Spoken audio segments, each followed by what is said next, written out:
Bob Puckett. Thanks for coming and joining me today for this. We're going to talk a little bit about country life versus city life. And by the end of this, hopefully you'll be persuaded about the virtues of living in the country versus living in the city. In the late 19th century, during the Industrial Revolution, most of America was an agrarian type society. And then when mass production kicked in, everybody started migrating back toward the cities to find the newer jobs that were available, coming off the farms and the ranches. And right after World War II, urbanization kicked in. People started trying to get away from the congestion of the cities and find a little more peace and quiet, but weren't quite ready to move back into their rural roots that they had in the previous years. And as we look at the differences and try to find a balance in your life, between career and quality of life, we'll look at some of the virtues that country living has that eludes a lot of the city people.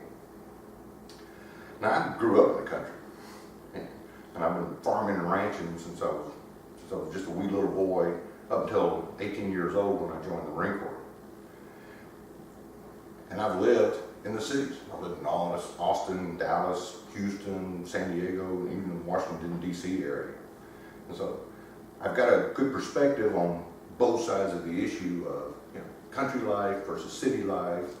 And today we're going to be able to cover a little bit about some of the work, things that are going on, your commute, the people itself, and also just your general surroundings, the sights, the sounds, the smells, and tastes of living in the country. And this last week I was in the D.C. area on a business trip, and as I was going up I-495, which is the Washington Beltway, and as I came up over the hills, we're creeping along in 5 lanes of traffic, moving real slow. We looked like a bunch of metal-clad Egyptian scarab beetles headed toward carrion for feasting into the city. And you look around as we're all going to work, and you see the anxiousness on people's face, and everybody's going back and forth, always convinced that the next lane is the faster lane than the one that they're in. And you see people texting and talking on the phone, creating their own diversions, which eventually results into an accident and grinding everybody to a halt, which just creates even more angst and anxiousness as we're going along. And then I contrast that to some of the commutes I've had growing up in the country. I grew up on a dirt road in Bedford, Texas, long before we even had a zip code. And a good friend of mine here gave me a phrase that I haven't forgotten ever since she told me this, was road farming, where you see people driving along, you see an old farmer driving along in his old dusty pickup truck, and he's looking off to the left and right and observing his fields and the other fields and seeing how the cattle are doing and how the crops are doing. And when you pass him, he always gives you a nice, big, friendly hand wave instead of shooting you a single finger. And he's not distracted by his cell phone because in his truck, he's got country music playing on the radio and just taking his time moving on down the road. And it goes into the type of people that you find in the country as compared to in the city.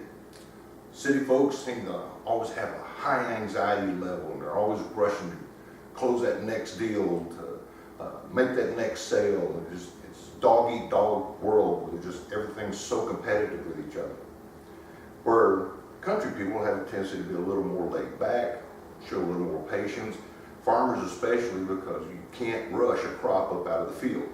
You got to take it. It's got to take its time, and so they develop a good, strong work ethic.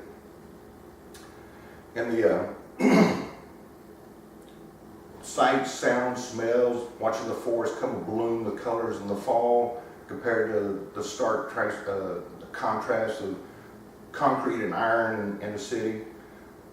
Everybody tries to look for that work balance in their life, and as they do, you have to consider.